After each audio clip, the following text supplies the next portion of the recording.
සම්බුද්දස්ස නමෝ තස්ස භගවතු අරහතු සම්මා සම්බුද්දස්ස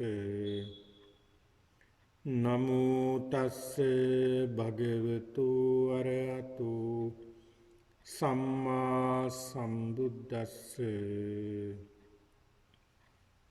වාසනාවන්ත සත්පුරුෂ පින්නතුනි, මේ සිකුරාදා දිනේදී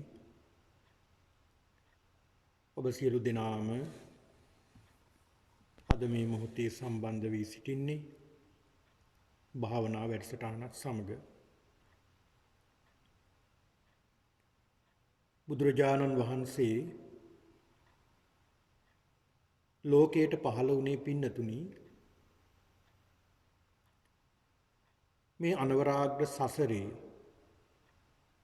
ගමන් කරන, ඇවිදින, දුක් විඳින මේ සත්වයින් කියලා ගත්තාම පින්නතුනි මේ මිනිසුන් පමණක් නෙවෙයි මේකට ඇතුළත් වෙන්නේ. ඒතර මිනිසුන් පමණක් නෙවෙයි මේ සත්ව කියන කොට්ටාසයට ඇතුළත් වෙන්නේ. ඒතර මේ බුදුරජාණන් වහන්සේ මේ ධර්මයේ පෙන්වලා දීලා තියෙන්නේ සියලු සත්වයින්ට. එතකොට එහෙම සඳහන් කළාම කෙනෙකුට සැකයක් හිතෙනවා. එතකොට තිරිසන් සත්තු කොහොමද සත්තු? තිරිසන්ගත සතුන් කොහොමද නිවන් දකින්නේ? ඒ සත්වයන්ට කොහොමද ධර්මයක් අවබෝධ කරගන්න ලැබෙන්නේ නැහැ නේද කියන කාරණාව සැකයක් විදියට මතුවෙනවා. පින්නතුනි,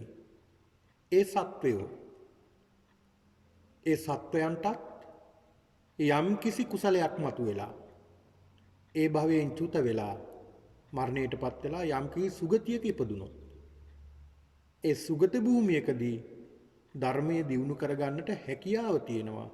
ඒක නිසා තමයි සියලු සත්වයන් කෙරෙහි අනුකම්පාවෙන්, කරුණාවෙන් භාග්‍යවතුන් වහන්සේ මේ ධර්මයේ දේශනා කළේ. එහෙනම් පින්නතුනි, මේ බුදුරජාණන් වහන්සේලා ලෝකෙට පහළ වෙන්නේ මේ සත්වයන් කෙරෙහි තියෙන අනුකම්පාව නිසාම. ඒ බුදුරජාණන් වහන්සේලා මේ ලෝකයට පහළ වෙලා උන්වහන්සේලා ධර්මයේ කියලා දෙන්නේ ඒ සත්වයන්ට අනුකම්පාව පිණිසමයි. බුදුරජාණන් වහන්සේලා අනාගතයේ දිහා දැකලා අනාගතයේදී මේ සම්බුද්ධ ශාසනයේදී මෙපමණ සත්වයන් ප්‍රමාණයක් ධර්මය අවබෝධ කරගන්නට ශක්තිය තියෙනවා. මෙපමණ සත්වයන් ප්‍රමාණයක් සතර අපාය වලින් නිදහස් වෙනවා. ඒ සත්වයන්ගේ අකුසල අවසන් වෙලා ඒ කුසලයේ බලවත් වෙලා පින්නතුනි අපාය උපදින්නටත්, සතර අපාය උපදින නරකය, තිරිසන්, പ്രേත, අසුර කියන මේ සතර අපාය සත්‍ය උපදිනවා. දැන් අපි මොනතරම් මේ සතර අපාය උපදින්නට ඇද්ද අපි දන්නේ නැහැ. අපිට කියන්නට බෑ, කියන්නට නුවණක් නැහැ මේ සතර අපාය මොනතරම් අපි ඉපදිලා තියෙනවද කියලා. ඒ සත්‍යය සතර අපාය උපදින්නේ කුසලයක් නැති නිසාද? නෑ පින්නතුනි. කුසල් තියෙන ඔය සත්වයන්ගේ. හැබැයි කරගත්ත අකුසලයක් බලවත්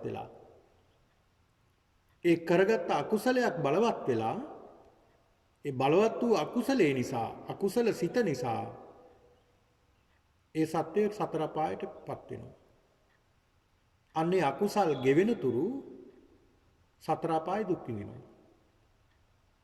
ඒ ගෙවිලා අවසන් වුණාම පින්නතුනි අන්න කුසලයේ නැවත මතුවෙන්න පටන් ගන්නවා. මොකද අකුසලයේ අවසానයි කුසලයේ මතුවෙන්න ගන්නවා. ඒ කුසලයේ මතුවෙනකොට නැවතත් ඒ සත්වෝ ඒ සතර පායෙන් මිදිලා සුගති භූමියකට යනවා. අනේ සුගති භූමියක ඉපදුන අවස්ථාවක මේ ධර්මයේ දියුණු කරගන්නට අවස්ථාව තියෙන නිසායි ඒ සියලු සත්වයන් කෙරෙහි අනුකම්පාවෙන් යුක්තව බුදුරජාණන් වහන්සේ මේ ධර්මයේ පෙන්වලා දීලා තියෙන්නේ.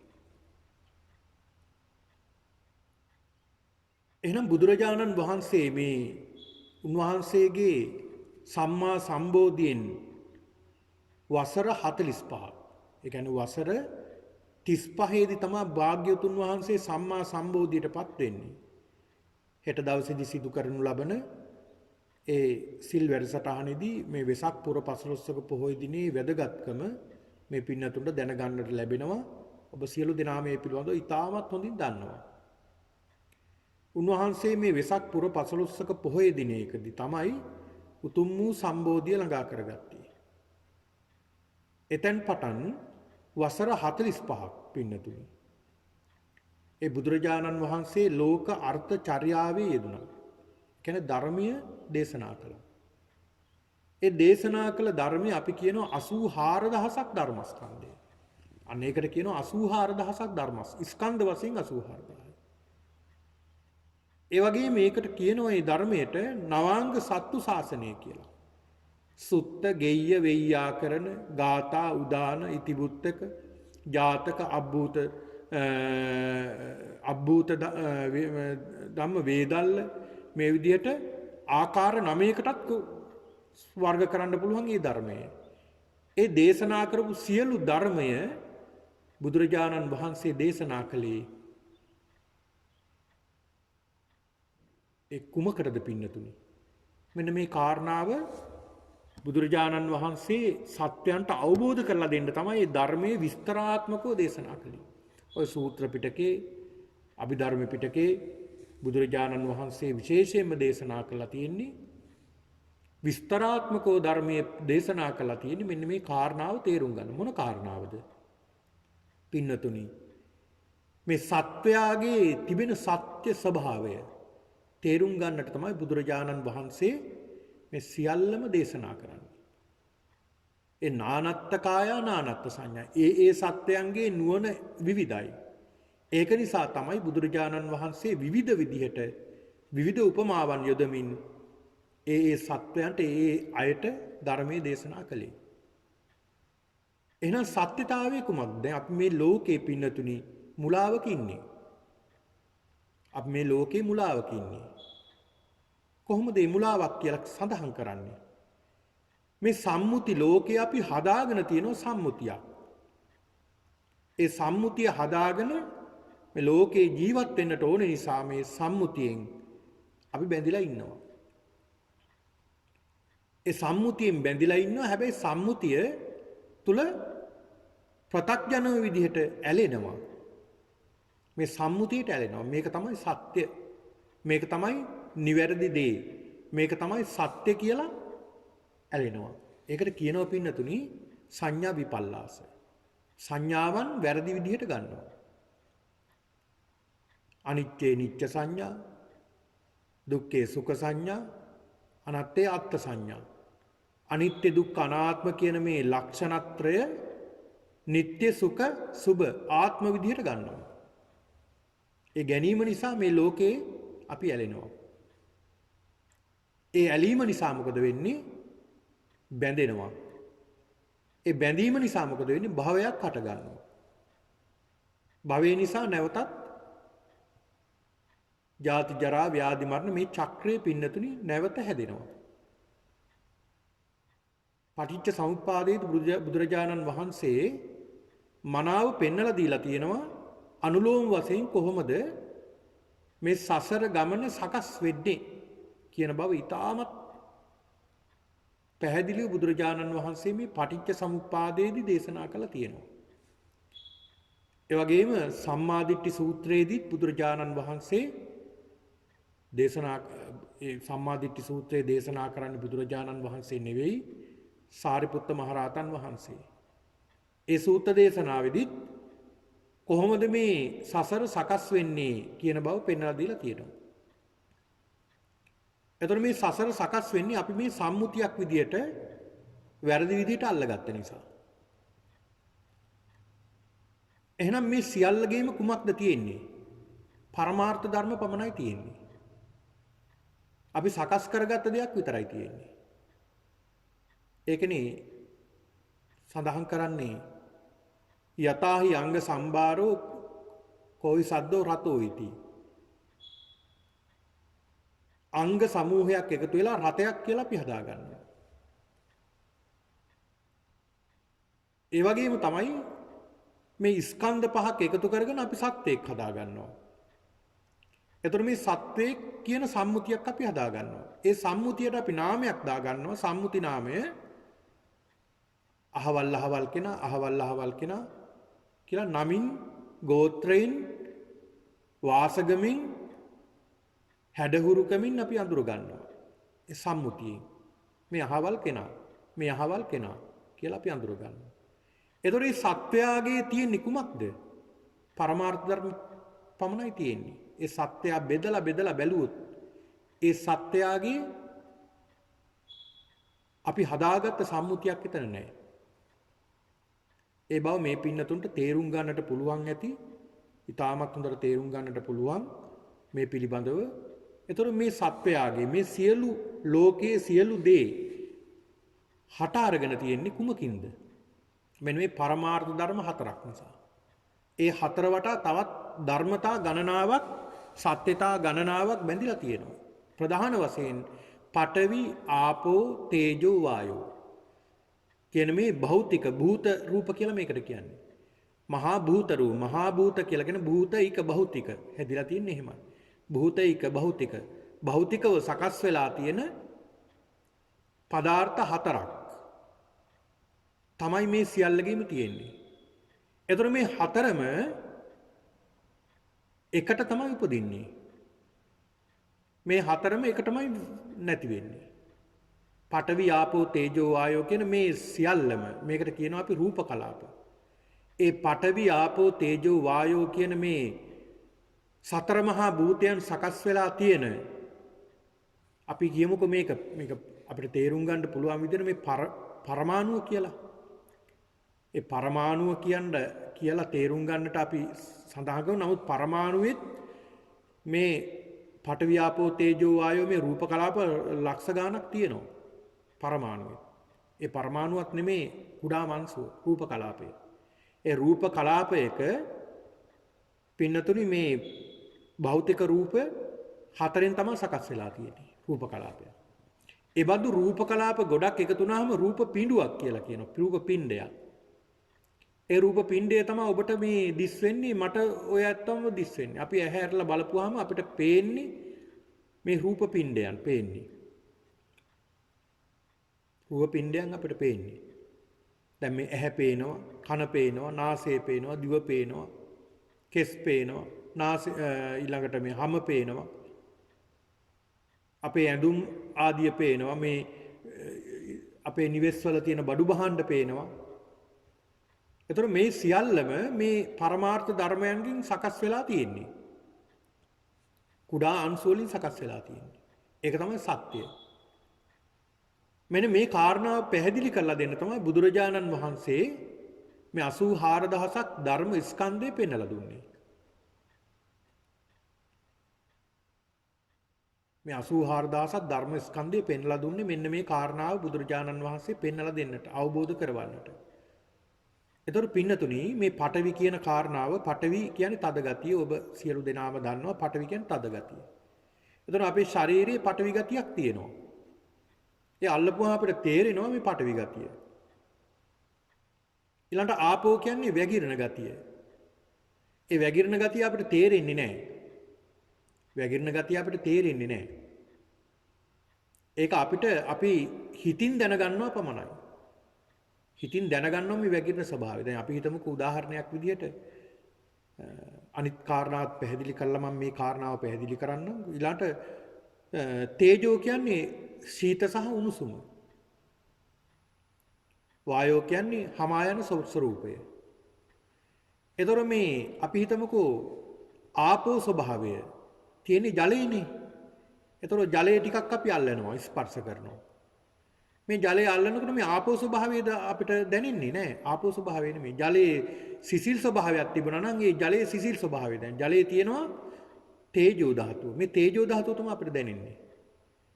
ඒ ජලය යම් කිසි ආකාරයෙන් ඝනයි නම් ඒකේ පඨවි ස්වභාවය තමයි අපිට තේරෙන්නේ. එතකොට මේවා හරීම සියුම් පින්නතුනි. හරි සියුම්. එතකොට මේ ශරීරයේ දැන් මේ ආපෝ ස්වභාවය මේ ආපෝ ස්වභාවය නිසා තමයි යම්කිසි දෙයක් අල්ලගෙන තියාගෙන ඉන්නේ. බැඳලා තියාගෙන ඉන්නේ. දැන් මේ ශරීරය අපි බැඳලා තියාගෙන ඉන්නේ මොකක් නිසාද? ආපෝ ස්වභාවය නිසා. ඒ කියන්නේ මේ ධාතු කොටස් වැටෙන්න දෙන්නේ නැතුව විසිරෙන්න දෙන්නේ නැතුව එකට එකතු කරලා තියාගෙන ඉන්නේ. ආපෝ ස්වභාවය නිසා. ඒකට උදාහරණයක් සඳහන් කළොත් පින්නතුනි දැන් අපි පිටි ටිකක් ගන්නවා. හාල් පිටි හෝ යම්කිසි පිටි ටිකක් ගන්නවා. ඒ පිටි ටික ගත්තාම ඒ ටික විසිරෙන ස්වභාවය වැඩි. යම්කිසි සුළඟක් හමාගෙන ආවොත් ඒ පිටි ටික ඒ සියල්ලම හුළඟට යන්න ඉඩ තියෙනවා. මොකද ඒවා පටවි ගතිය වැඩි. ඉතා සියුම්. හැබැයි මේ පිටි ටික අපි ජලය ටිකක් දාලා හොඳට කලවම් කරනවා. මොකක් වේද? අර සියලු පටවි ගතිය ආපෝත් මේ ගතියෙන් බැඳගෙන තියාගෙන ඉන්නවා. අනේ බැඳගෙන තියාගෙන තියෙන නිසා තමයි ඒ යම්කිසි ද්‍රව්‍යයක් අපිට පේන්නේ ඒ විදිහට. මේ ශරීරයත් එහෙමයි. එතකොට මේ පඨවි, ආපෝ, තේජෝ, වායෝ කියන මේ භෞතික කොටස්. මේවා නිසා තමයි මේ සියල්ල හැදිලා තියෙන්නේ, සකස් වෙලා තියෙන්නේ. එතකොට පින්නතුනි අපි මේ ධාතු මනසිකාරයේදී මේ ධාතු විදිහට තමයි අපි දකින්නේ. ධාතු විදිහට. මේ සත්‍ය තමයි අපි මේ දකින්නේ. යථාර්ථය අපි අවබෝධ කරගන්න උත්සාහ කරන්නේ. මේ ධාතු විදිහට මේ ශරීරේ කොටස් කරලා බලනවා. කොහොමද බලන්නේ? මේ පඨවි, ආපෝ, තේජෝ, වායෝ කියන මේ භූතයන්, භෞතික භූත රූපයන් මේ සතර මහා ධාතුන් අපි සංසන්දනය කරනවා. බාහිර පඨවිය, අභ්‍යන්තර පඨවිය අපි සමාන කරනවා බාහිර පඨවියට. අභ්‍යන්තර අපේ ශරීරයේ තුල තියෙන ආපෝ ස්වභාවය අපි සංසන්දනය කරනවා, සමාන කරනවා බාහිර ලෝකයේ තියෙන ආපෝ ස්වභාවයට. තේජෝ ස්වභාවය අපි සංසන්දනය කරනවා බාහිර, එහෙම නැත්නම් මේ බාහිර ලෝකයේ තිබෙන තේජෝ ස්වභාවයට. වායෝ ස්වභාවයත් එහෙමයි. සංසන්දනය කරලා බලනවා. බලන්න පින්නතුනි, එතකොට මේ සියලු ධාතුන් කඩ කඩ බිඳ බිඳ වෙන් කර කර බලනකොට මෙතන සත්වයක් නැහැ. පුද්ගලයෙක් නැහැ. සත්වයක් පුද්ගලයෙක් නැහැ. ධාතු ස්වභාවයක් පමණයි තියෙන්නේ. ධාතු ස්වභාවයක් පමණයි ඉතිරි වෙලා තියෙන්නේ. මේ ධාතු ස්වභාවයයි අපි දකින්නේ. එහෙනම් මේ භාවනාවේදී පින්නතුනි විශේෂයෙන්ම පඨවි ධාතු 20ක් අපේ මේ ශරීරයේ පිහිටලා තියෙනවා. පඨවි ධාතු 20ක්. අපි මේ පඨවි ධාතු 5ක් පිළිබඳව අපි භාවනා කළා. තවත් 5ක් පමණ, අපි 10ක් පමණ වෙන්න අපි ඉදිරියට භාවනා කරමු. කොහොමද මේ භාවනාව සිද්ධ කරන්නේ කියලා අපි සාකච්ඡා කරමින් මම මේ පින්නතුන්ට අවබෝධ කරලා දෙමින් මේ භාවනාව ඉදිරියට සිද්ධ කරලා දෙනවා. එතකොට නිතරම හොඳට මෙනෙහි කරන්න මේ ශරීරයේ සකස් වෙලා තියෙන පඨවි ගොඩකින්. මේතර මේ ශරීරයේ පඨවි ගොඩක්. මේ ශරීරය කියන්නේ ආපෝ ගොඩක්, තේජෝ ගොඩක්, වායෝ ගොඩක් මේ ශරීරය. එතන මේ පඨවි ගොඩක් තමයි මම මේ දරාගෙන ඉන්නේ. ආපෝ ගොඩක් තමයි මම දරාගෙන ඉන්නේ. තේජෝ ගොඩක් තමයි දරාගෙන ඉන්නේ මම. වායෝ ගොඩක් තමයි මේ දරාගෙන ඉන්නේ. මේ ශරීරයේ තියෙන පඨවි, ආපෝ, තේජෝ, වායෝ කියන ධාතු කොටස් ටිකක් තමයි මේ ශරීරයේ සියල්ලම සකස් වෙලා තියෙන්නේ. එතකොට ඒක තමයි යථා ස්වરૂපය. එතකොට මේ ධාතු වේගෙන් වෙනස් වෙනවා. එක ධාතුවක් විනාශ වෙලා ඊළඟ ධාතුව ඊළඟට විනාශ වෙන්නේ නැහැ. ඒ සියල්ලම එකට උපදිනවා වගේ සියල්ලම එකට විනාශ වෙනවා. නැවතත් ඒක හට ගන්නවා තවත් තැනකින් නැවතත් විනාශ වෙනවා. මේ විදිහට තමයි විනාශ වෙන්නේ. හට ගන්නවා ඒ වගේම විනාශ. ඒ තුල. ඒතර මෙන්න මේ ස්වરૂපයේ ස්වභාවය අපි දකිමින් මේ අපේ ශරීරයේ තුල තිබෙන සියලු ඉන්ද්‍රියන් අපි දකින්න ඕනේ මේ ධාතු මනසිකාරයේ තුල, ධාතුන් තුල. ඒතර පිළිකුල් වශයෙන් නෙමේ දකින්නේ අපි ධාතු විදියට බෙදන්නේ අපි. අපි කලින් පිළිකුල් විදියට දැක්කා. දැන් ධාතු විදියට තමයි අපි මේ දකින්නේ. ධාතු වලින් සකස් වෙලා තියෙන. කෙස් අපි හිතමු කෙස් හැදිලා තියෙන්නේ ධාතුවකින්. මොනෝගෙන්ද? වැඩියෙන් මේ කෙස් වල තියෙන්නේ පඨවි ධාතුව. ආපෝ තේජෝ වායෝ කියන ධාතුත් තියෙනවා. නමුත් 99%ක්ම මේ කෙස් වල තියෙන්නේ පඨවි ධාතුව. ඒතකොට මේ පඨවි කොටස් 20ක් තියෙනවා. ඒ 20 වැඩිපුරම තියෙන්නේ පඨවි ගතිය. ඒක නිසා අපි කියනවා පඨවි ධාතු කොටස් 20ක් තියෙනවා ඒ දේවල් වල කියලා. කේසා ලෝමා නකා දන්තා තචෝ මන්සන්නහාරු අට්ටි අට්ටි මිංජා වක්කං හදයන් යකනම් කිලෝමකම් පියකම් පප්පාසං අන්තං අන්තගුරං ගුණං උදරියං කරීසම් මත්තලුංගං කියන මෙන්න මේ 20 පින්නතුනි පඨවි කොටස් 20. එතකොට මේ පඨවි කොටස් 20 අපි දකිමු පඨවි විදියට අපි ගලපමු අපි සංසන්දනය කරමු බාහිර පඨවියට. මේ මහ පොළොවට සංසන්දනය කරමින් අපි භාවනා කරමු. මේ පඨවි ස්වરૂපයේ තමයි මේ පඨවි ස්වરૂපය අවසානට අපේ එකතු වෙනවා මහ පොළොවට. මහ පොළොවට එකතු වුනහම එතකොට අපිට සංසන්දනය අපිට වෙන් කරන්න බෑ මේ මගේ ශරීරයේ තිබුණ පඨවි කොටස් තමයි මේ තියෙන්නේ. මේ මහ පොළොවයි තියෙන්නේ කියලා අපිට වෙන් කරන්න බෑ. එනම් මේ සියල්ලගේම පවතින එකම ස්වરૂපයක්. ඒක තමයි අපි සංසන්දනය කරන්නේ මේ භාවනාව සිද්ධ කරගෙන අපි සූදානම් වෙනු භාවනා කරන්නට. සූදානම් වෙන්න සූදානම් වෙලා අදිෂ්ඨාන කරගෙන වාඩි වෙන්න පහසු ඉරියව්වකින්.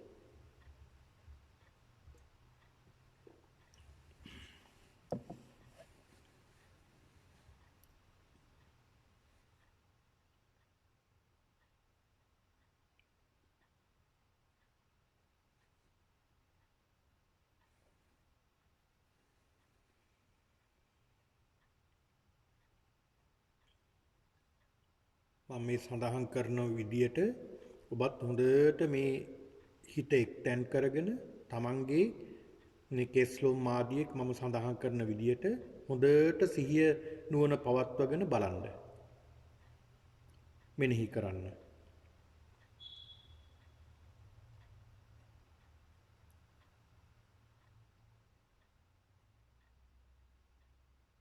මේ හිසේ කෙස් තිබෙනවා. මේ කෙස්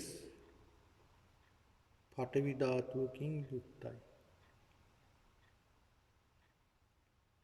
මේ මහ පොළොවත් පඨවි ධාතුවක්. මගේ හිසේ කෙසුත් පඨවි ධාතුවට අයිතියි. මේ කෙස් තද ගතියකින් යුක්තයි. මහ පොළොවත් තද ගතියෙන් යුක්තයි. කෙස් රළු ගතියකින් යුක්තයි. මහ පොළොවත් රළු ගතියෙන් යුක්තයි. කෙස් පඨවි ධාතුවක් සකස් වෙලා තියෙන්නේ. මහ පොළොවත් පඨවි ධාතුවෙන් සකස් වෙලා තියෙන්නේ.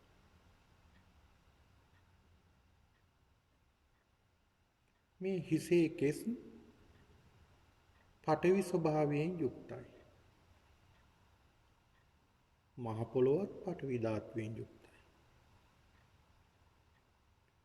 හිසේ කෙස් පඨවි ස්වභාවයේ වැඩි. මහ පොළොවේ පඨවි ස්වභාවයේ වැඩි.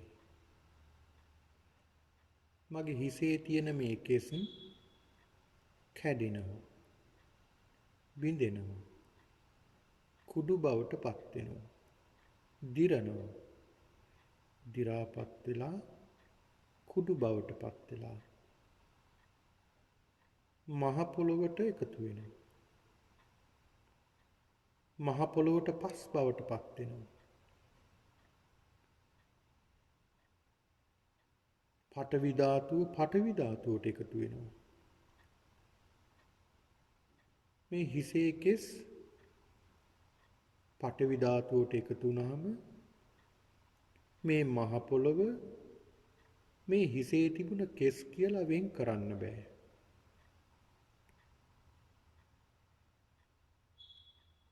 නම් පඨවි ධාතුවට එකතු වෙලා. එනම් මේ හිසේ කෙස් පඨවි ධාතුවකින්ම යුක්තයි. මේ හිසේ කෙස් පඨවි ධාතුවකින්ම යුක්තයි. මේ හිසේ කෙස් මම නෙමෙයි, මගේ නෙවෙයි, මගේ ආත්මය නෙමෙයි. එනිසා අනිත්‍යයි, දුකයි, අනාත්මයි. මගේ ශරීරයේ පුරාම ලොම් තිබෙනවා.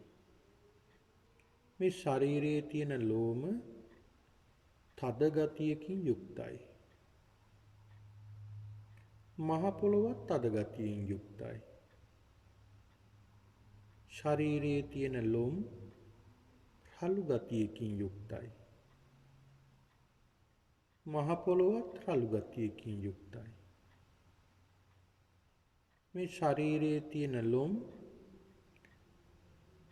පඨවි ධාතුවකින් යුක්තයි. මහ පොළොවත් පඨවි ධාතුවක්. මේ ශරීරයේ තියෙන ලෝමත් පඨවි ධාතුවක්.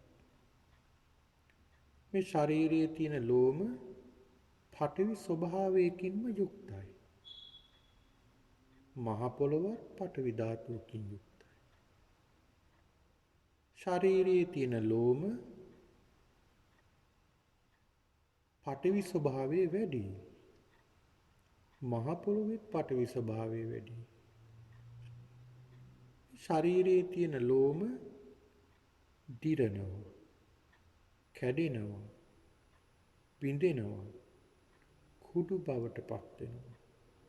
දිරාපත් වෙලා මහ පොළොවට එකතු වෙනවා. මහ පොළොවට එකතු වුණාම මේ ශරීරයේ තිබුණ ලෝම මේ මහ පොළොව කියලා වෙන් කරන්න බෑ. පඨවි ධාතුව පඨවි ධාතුවට එකතු වෙලා.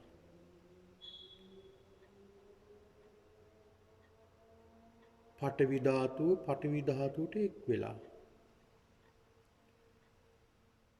එහෙනම් මේ ශරීරේ ලෝම මම නෙමෙයි, මගේ නෙමෙයි, මගේ ආත්මය නෙමෙයි. අනිත්‍යයි, දුකයි, අනාත්මයි. මේ ඇඟිලි අග නියපොතු තිබෙනවා. මේ නියපොතු තද ගතියකින්ම යුක්තයි. මහ පොළොවත් තද ගතියකින් යුක්තයි. මේ නියපොතු රළු ගතියකින් යුක්තයි. මහ පොළොවත් රළු ගතියකින් යුක්තයි. මේ නියපොතු පඨවි ධාතුවක්. මහ පොළොවත් පඨවි ධාතුවක්. මේ නියපොතු පඨවි ධාතුවකින් සකස් වෙලා තියෙන්නේ. මහ පොළොවත් පඨවි ධාතුවකින් සකස් වෙලා තියෙන්නේ. නියපොතු පඨවි ධාතු වැඩි. මහ පොළොවේ පඨවි ධාතු වැඩි. මේ නියපොතු කුඩු වෙලා දිරලා කුඩු බවට පත් වෙනවා. මහ පොළොවට පස් බවට පත් වෙනවා.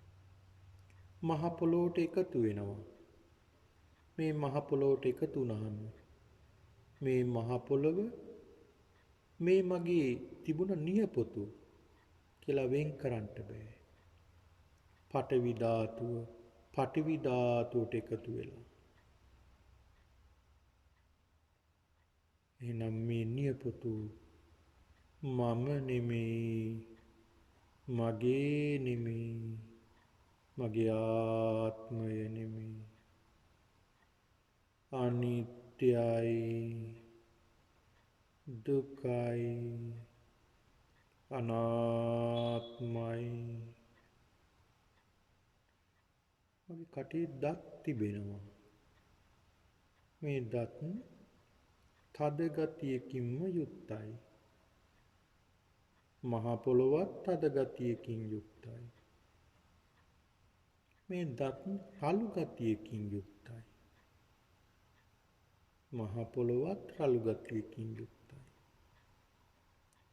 මේ දත් පඨවි ධාතුවක්. මහ පොළොවත් පඨවි ධාතුවක්. මේ දත් පඨවි ධාතුවකින් යුක්තයි. මහ පොළොවත් පඨවි ධාතුවකින් යුක්තයි. මේ දත් වැඩිපුර පඨවි ධාතුවකින් සකස් වෙලා තියෙනවා. මහ පොළොවත් පඨවි ධාතු වැඩි. මේ දත් වලත් පඨවි ධාතුව වැඩි. මේ දත් දිරලා දිරාවටපත් වෙලා නරක් වෙලා කුඩු බවටපත් වෙලා මහ පොළොවට එකතු වෙනවා. මහ පොළොවට එකතු වුණාම මේ මහ පොළොව මේ මගේ කටේ තිබුණ දත් කියලා වෙන් කරන්න බෑ. පඨවි ධාතුවට එකතු වෙනවා. එහෙනම් මේ දත් මම නෙමෙයි, මගේ නෙමෙයි, මගේ ආත්මය නෙමෙයි. අනිත්‍යයි, දුක්ඛයි, අනාත්මයි. මේ ශරීරයේ හම තිබෙනවා. මේ හම තද ගතියකින්ම යුක්තයි. මහ පොළොවත් තද ගතියකින් යුක්තයි. මේ හම රළු ගතියකින් යුක්තයි. මහ පොළොවත් රළු ගතියකින් යුක්තයි. මේ හම පඨවි ධාතුවක්. මහ පොළොවත් පඨවි ධාතුවක්. මේ හම පඨවි ධාතුවකින් සකස් වෙලා තියෙනවා. මහ පොළොවත් පඨවි ධාතුවකින් සකස් වෙලා තියෙනවා. මේ හම පඨවි ධාතු වැඩි. මහ පොළොවේත් පඨවි ධාතු වැඩි. මේ හම කුණු වෙලා නරක් වෙලා දි รา වටපත් වෙලා මහ පොළොවට පස් බවටපත් වෙනවා. මහ පොළොවට පස් වුණාම මේ මහ පොළොව මේ මගේ පෙර තිබුණ හම කියලා වෙන් කරන්න බෑ. පඨවි ධාතුවට එකතු වෙනවා. එහෙනම් මේ හම මම නෙමෙයි, මගේ නෙමෙයි, මගේ ආත්මය නෙමෙයි. අනිත්‍යයි, දුක්ඛයි, අනාත්මයි. මේ ශරීරයේ හමට යටින් මස් තිබෙනවා. මේ මස් තද ගතියකින් යුක්තයි. මහ පොළොවත් තද ගතියකින් යුක්තයි. මේ හම රළු ගතියකින් යුක්තයි. මහ පොළොවත් රළු ගතියකින් යුක්තයි.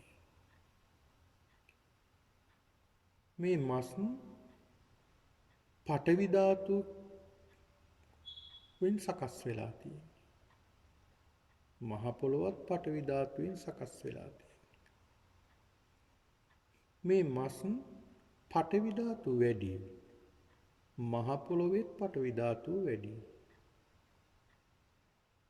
මේ මස් පඨවි ධාතු බහුලව පවතිනවා. මහ පොළොවේ පඨවි ධාතුව බහුලව පවතිනවා. මේ මස් කුණු වෙලා නරක් වෙලා මහ පොළොවට පස් බවට පත් වෙනවා. මහ පොළොවට පස් වුණාම මේ මහ පොළොව මේ මගේ තිබුණ පෙර තිබුණ මස් කියලා වෙන් කරන්න බෑ. පඨවි ධාතුවට එකතු වෙනවා.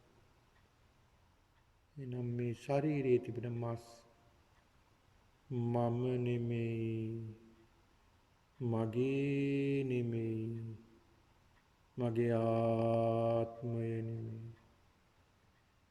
අනිත්‍යයි,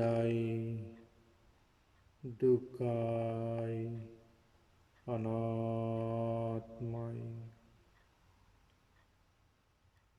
මසට යටින් නහර පිහිටලා තියෙනවා.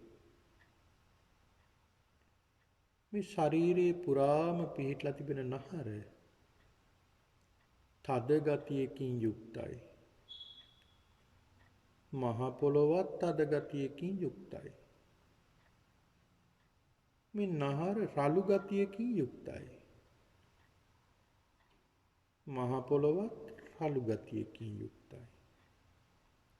නහර පඨවි ධාතුවක්. මහ පොළොවත් පඨවි ධාතුවක්. නහර පඨවි ධාතු වැඩි. මහ පොළොවේත් පඨවි ධාතුව වැඩි. මේ නහර කුණු වෙලා නරක් වෙලා මහ පොළොවට දිරලා යනවා. මහ පොළොවට දි รา පත් වුනහම මේ මහ පොළොව මේ තිබුණ නහර කියලා වෙන් කරන්න බෑ. පඨවි ධාතුවට එකතු වෙනවා. එනම් මේ ශරීරයේ තියෙන නහර මම නෙමෙයි, මගේ නෙමෙයි, මගේ ආත්මය නෙමෙයි. අනිත්‍යයි, දුකයි, අනාත්මයි.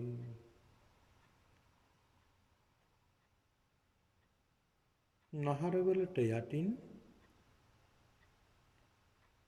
අස්ථි තිබෙනවා පිහිටලා. මේ ශරීරයේ තියෙන අස්ථි තද ගතියකින් යුක්තයි. මහ පොළොවත් තද ගතියකින් යුක්තයි. මේ අස්ථි රළු ගතියකින් යුක්තයි. මහ පොළොවත් රළු ගතියකින් යුක්තයි. ශරීරයේ තියෙන අස්ථි පඨවි ධාතුවක්. මහ පොළොවත් පඨවි ධාතුවක්. මේ ශරීරයේ තියෙන අස්ථි පඨවි ධාතු වැඩි. මහ පොළොවේත් පඨවි ධාතුව වැඩි. මේ අස්ථි දිරලා කුඩු බවට පත් වෙලා මහ පොළොවට දි รา පත් වෙනවා. මේ මහ පොළොවට දි รา පත් වුනහම මේ මහ පොළොව මේ ශරීරයේ තිබුණ අස්ථි කියලා වෙන් කරන්න බෑ. පඨවි ධාතුවට එකතු වෙනවා. එහෙනම් මේ ශරීරයේ තියෙන අස්ථි මම නෙමෙයි, මගේ නෙමෙයි, මගේ ආත්මය නෙමෙයි.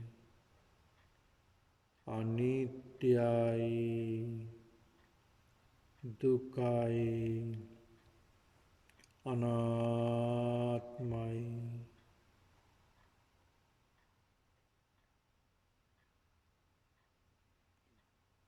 මේ අස්ථිවල තියෙන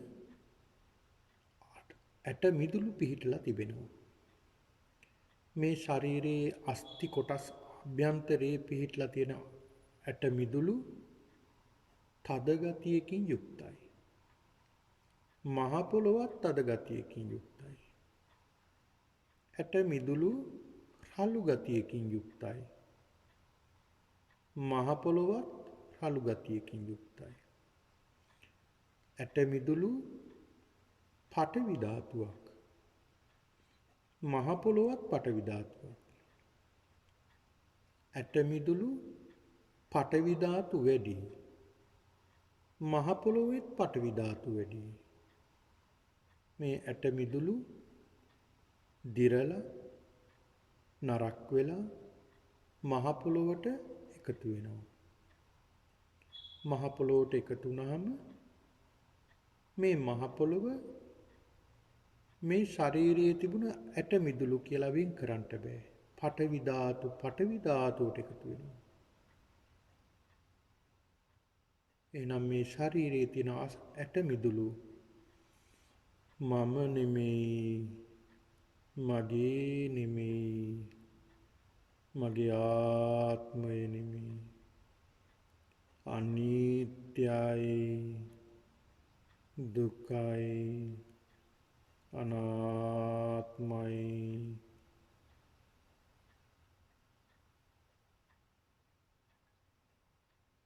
මගේ ශරීරයේ අභ්‍යන්තරේ වකුගඩු පිහිටලා තිබෙනවා.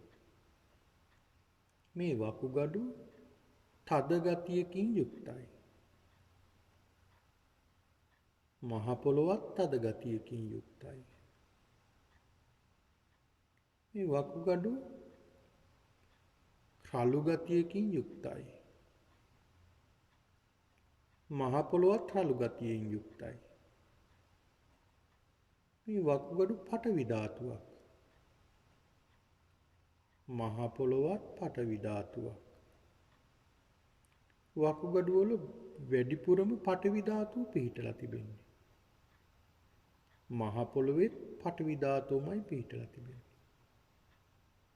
මේ වකුගඩු කුණු වෙලා නරක් වෙලා මහ පොළොවට පස් වෙලා යනවා. මහ පොළොවට පස් වුණාම මේ මහ පොළොව මේ මගේ පෙර තිබුණ වකුගඩු කියලා වෙන් කරන්න බෑ. පඨවි ධාතුවට එකතු වෙනවා. එහෙනම් මේ ශරීරයේ තියෙන වකුගඩු මම නෙමෙයි, මගේ නෙමෙයි, මගේ ආත්මය නෙමෙයි, අනිත්‍යයි, දුකයි, අනාත්මයි, අනිත්‍යයි, දුකයි, අනාත්මයි.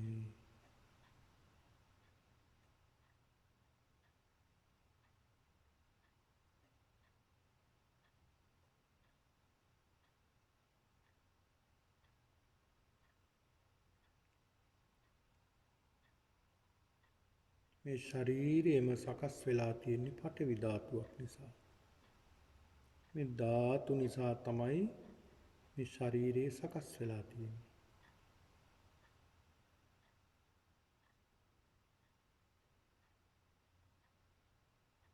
මගේ මේ ශරීරයේම ධාතු ගොඩක්, පඨවි ධාතු ගොඩක්, ආපෝ ධාතු ගොඩක්, තේජෝ ධාතු ගොඩක්, වායෝ ධාතු ගොඩක්. මේ පඨවි ධාතු, ආපෝ ධාතු, තේජෝ ධාතු, වායෝ ධාතු වලින් සකස් වුණ මේ ශරීරයේ මම කියලා අල්ලගන්න තැනක් නැහැ. මම මගේ මට කියලා අල්ලගන්න දෙයක් නැහැ. ධාතු ගොඩක් පමණයි. ධාතු ගොඩක් විතරයි. විනාශ වෙන ධාතු ගොඩක් පමණයි මේ ශරීරය.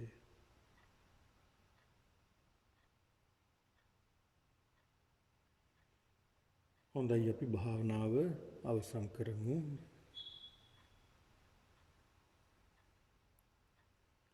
සාදු සාදු සාදු.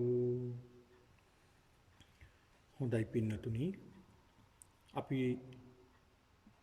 තවත් මේ පඨවි ධාතු කොටස් 10ක් පිළිබඳව හොඳට සිත යොමු කරමින් දකින්නට යෙදුණා. ඔබ නිතරම කල්පනා කරන්නට මේ භාවනා කරන අතරතුර පමණක් නෙවෙයි, සෑම මොහොතකම මේ පඨවි ශරීරයේ තියෙන පඨවි කොටස් ගොඩක් විතරයි. ධාතු ගොඩකින් මේ සකස් වෙලා තියෙන්නේ කියලා සිතර හිතන්න. ධාතු ගොඩකින් තමයි මේ ශරීරය සකස් වෙලා තියෙන්නේ.